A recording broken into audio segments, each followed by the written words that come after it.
Hi hello friends అందరికీ నమస్కారం. ఈరోజు ఈ వీడియోలో తెలంగాణలో ఇందిరమ్మ ఇల్లు డబుల్ బెడ్రూమ్ ఇళ్ల కోసం ఎదురు చూస్తున్న వారికి కీలక సమాచారం. రెండో విడతలో ఎవరెవరికి వస్తాయి, సో దానికి సంబంధించిన పూర్తి ఇన్ఫర్మేషన్ ఈ వీడియోలో తెలుసుకుందాం. వీడియోని ఎక్కడ కూడా స్కిప్ చేయకండి ఫ్రెండ్స్, అండ్ వర్డ్ చూడండి. వీడియో స్టార్ట్ చేసే ముందు మీకు ఒక small request friends. TG government నుంచి ఇందిరమ్మ ఇండ్ల పథకానికి సంబంధించి మరియు ఇతర పథకాలకు సంబంధించి ఏ చిన్న అప్డేట్ వచ్చినా మీరు మిస్ కాకుండా ఉండాలంటే వెంటనే మన ఛానల్ని సబ్స్క్రైబ్ చేసుకోండి. అండ్ సబ్స్క్రైబ్ చేసుకున్న వాళ్ళందరూ కూడా సబ్స్క్రైబ్ బటన్ పక్కనున్న గంట సింబల్లో ఆల్ అని పెట్టుకోవడం మర్చిపోకండి ఫ్రెండ్స్. ఇలా పెట్టుకోవడం వల్ల నేను పెట్టే ప్రతి ఒక్క వీడియో మీరు నోటిఫికేషన్ రూపంలో పొందగలరు.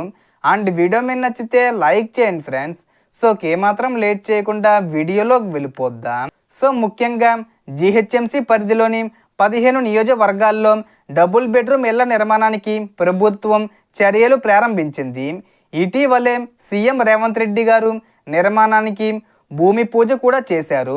ఒక్కో ఇంటి విలువ సుమారు 11 లక్షలు కాగా ఇందులో 5 లక్షల వరకు ప్రభుత్వం సబ్సిడీగా అందించే విధానం ఉంది. మిగిలిన 6 లక్షలను లబ్ధిదారులు 4 విడతల్లో చెల్లించాల్సి ఉంటుంది. ఇప్పటికే దరఖాస్తు ప్రక్రియ పూర్తయింది. ప్రస్తుతం లాటరీ ద్వారా అర్హులను ఎంపిక చేసే ప్రక్రియ కొనసాగుతుంది. ఇక ఇందిరమ్మ ఇళ్ల పథకంలో తొలి విడతలో నియోజకవర్గానికి సుమారు 3,500 ఇళ్ల చొప్పున రాష్ట్ర వ్యాప్తంగా 4 లక్షలకు పైగా ఇళ్లను మంజూరీ చేసినట్లు ప్రభుత్వం తెలిపింది. రెండో విడతలో నియోజకవర్గానికి సుమారు 2,500 ఇళ్లను మంజూరీ చేసే ప్రక్రియ కొనసాగుతుంది. ఇందులో సొంత స్థలం ఉన్న L1 కేటగిరీకి ఎక్కువ ప్రాధాన్యత ఇస్తున్నారు. L1 కింద ఎంపికైన వారికి ఇంటి నిర్మాణానికి మొత్తం 5 లక్షలు 4 విడతల్లో అందుతాయి.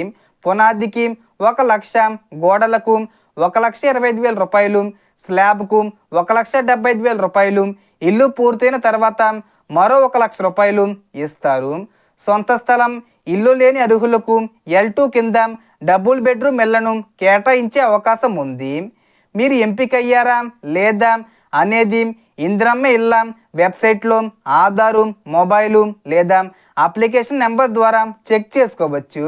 గతంలో పెండింగ్లో ఉన్న డబుల్ బెడ్రూమ్ ఇళ్లను కూడా పూర్తి చేసి లబ్ధిదారులకు అందించే చర్యలు ప్రభుత్వం చేపట్టింది. కొన్ని ప్రాంతాల్లో నిర్మాణాలు ఇప్పటికే పూర్తయ్యాయి.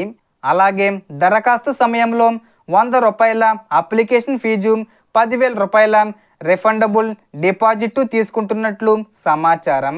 ఇక కొత్త దరఖాస్తులు రెండో విడత పంపిణీ తేదీపై అధికారిక ప్రకటన వచ్చిన తర్వాతే ఖచ్చితమైన వివరాలు నమ్మండి. మీరు ఇందిరమ్మ ఇళ్లకు అప్లై చేశారా? మీ స్టేటస్ ఏమి చూపిస్తుంది? కామెంట్లో చెప్పండి. మీ ప్రాంతంలో డబుల్ బెడ్రూమ్ ఇళ్ల ప్రక్రియ మొదలైందా? మీ నియోజకవర్గం పేరు కూడా కామెంట్ చేయండి. సో టోటల్ ఇన్ఫర్మేషన్ ఇది ఫ్రెండ్స్. మీకు ఈ వీడియో నచ్చితే లైక్ చేయండి, షేర్ చేయండి అండ్ సబ్స్క్రైబ్ చేసుకోండి. Thanks for watching.